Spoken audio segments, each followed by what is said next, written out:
persoalan di PN Utara di mana Pengadilan Negeri Jakarta Utara melaporkan Rasman Nasution DS ya, mungkin juga Bang Firdaus, tapi kita belum tahu ya. Jadi kita kemudian setelah menjadi kuasa, kita ingin mengadakan permohonan gelar perkara khusus terhadap perkara yang dilaporkan oleh PN Utara. Kenapa akhirnya kita kemari? Karena beberapa saat waktu yang kemarin Bang Hotman Paris menyampaikan di medsos di mana ada 2 tersangka katanya yang sudah menjadi tersangka. Salah satunya adalah diduga adalah Bang Rasman, yang kedua adalah Bang Firdaus karena ada kode yang naik meja. Nah, tapi kita belum tahu nih apakah benar menjadi tersangka atau tidak. Makanya kami datang kemari, saya mendampingi Bang Firdaus untuk menyampaikan permohonan untuk gelar perkara khusus. Satu hal kami menanyakan mengenai apakah sudah ada tersangka atau belum. Yang kedua kami akan menyampaikan mengenai permohonan gelar perkara khusus untuk lebih mendetail apa sih yang dituduhkan, pasal apa yang mau dijerat, kemudian bagaimana pola-pola unsur-unsurnya terpenuhi apa tidak, begitu. Seperti itu. Jadi itu yang akan kami sampaikan pada saat ini. Selanjutnya ini Bang Firdaus mau bicara. Silakan Bang Firdaus. Oh, iya. Terima kasih banyak Bang Deolipa. Alhamdulillah hari ini saya didampingi oleh tim kuasa hukum saya dari Deolipa and Partner atau Associate. Saya datang ke sini menyikapi bualan Hotman Paris, ya, bualan ya, bukan omongan, bualan, karena beliau telah mendahului kewenangan dari Mabes Polri, ya, khususnya Divisi Humas Mabes Polri. Harusnya yang menyampaikan seseorang itu tersangka atau tidak itu adalah Mabes Polri, bukan si Hotman Paris, ya, karena si Hotman Paris ini orangnya jumawa, sombong, ya, dan sampai saat sekarang ini belum mampu menjatuhkan saya, ya, dan Rasman Nasution. Makanya sampai saat ini saya bilang sama Hotman Paris, jangan jumawa, hari atas nggak ada di kalender, ya. Dan yang kedua yang saya sesalkan, ya, dari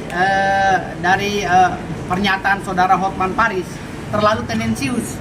Masalah beliau dengan Rasman Nasution itu adalah masalah pribadi, ya. Tapi kalau masalah kedinasan secara substansional harusnya lembaga yang berkait yang menyampaikan hal tersebut.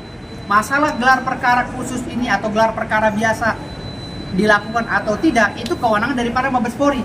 Jadi si Hotman Paris ini telah membuka cakrawala berpikir negatif terhadap diri saya sehingga saya tersiksa negatif oleh netizen hanya gara-gara Hotman Paris yang berstatement bahwa yang menjadi tersangka adalah Rasman dan si pengacara yang naik meja.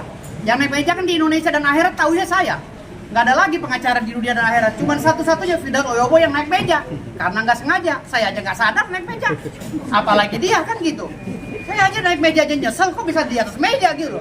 Makanya sampai sekarang penyesalan itu harus saya tuangkan ya di dalam dalil-dalil hukum saya sudah saya jelaskan kepada tim kuasa hukum saya. Jadi yang ketiga ya, pejabat publik tidak boleh memenjarakan rakyat. Ingat ya, kami adalah bagian daripada rakyat. Pejabat publik kalau berbicara masalah rakyat, ya ini saya harus pilah-pilah agar konstruksi hukumnya jelas ya.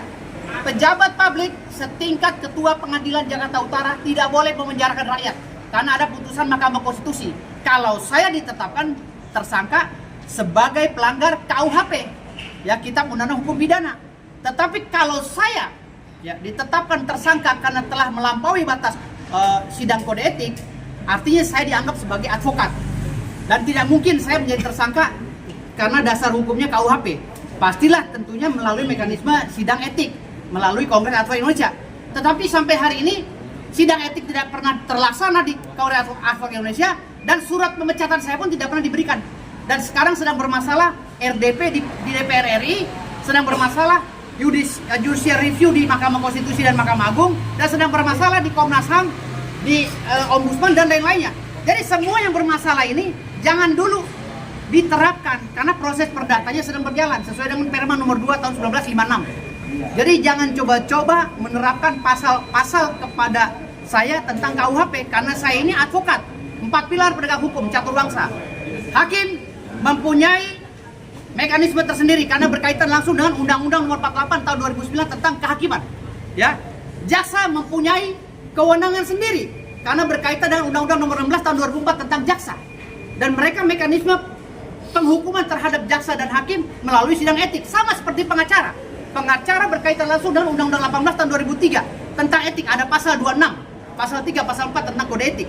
Jadi semuanya mekanismenya jelas. Polisi juga ada, Undang-Undang Nomor 2 tahun 2002 tentang kode etik profesi polisi. Jadi nggak bisa semua orang-orang yang masuk dalam catur bangsa ini langsung dipidana melalui KUHP. Ini kesesatan berpikir dan nalar yang sesat dalam menerapkan konstruksi hukum tata negara. Makanya perlu dibenahi oleh kita, dan hari ini dengan inisiatif saya dengan tim kuasa hukum saya datang kembali ke sini. Saya berbicara kepada Mabes Polri, apakah benar si Hotman Paris ini telah mendapatkan bocoran dari Mabes Polri bahwa saya dan Rasman sudah tersangka.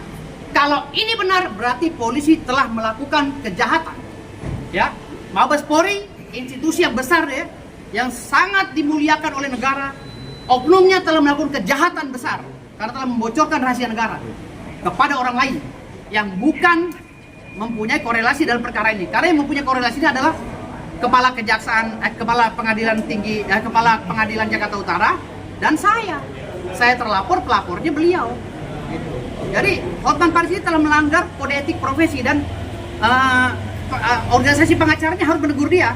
Kalau nggak hancur organisasi pengacaranya, memiara orang-orang kayak begini nih, manusia-manusia seperti Hotman ini, ya terlalu banyak keluar-keluar, tapi di mana-mana dia persidangannya kalah. Dia memimpin persidangan masalah klien dia yang jenderal, kalah. Dia menangani perkara masalah Antam, kalah. Kliennya rugi miliaran bahkan triliunan.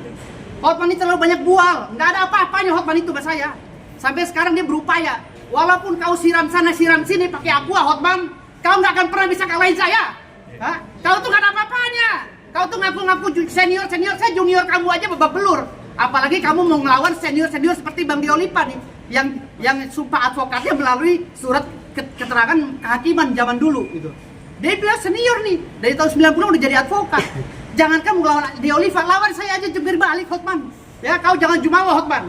Dan kau kalau bisa menjarakan Rasman, saya acuh jempol kau ya. Kau mulut besar Hotman ya. Ingat, saya Dr. Firdaus yang berbicara ya.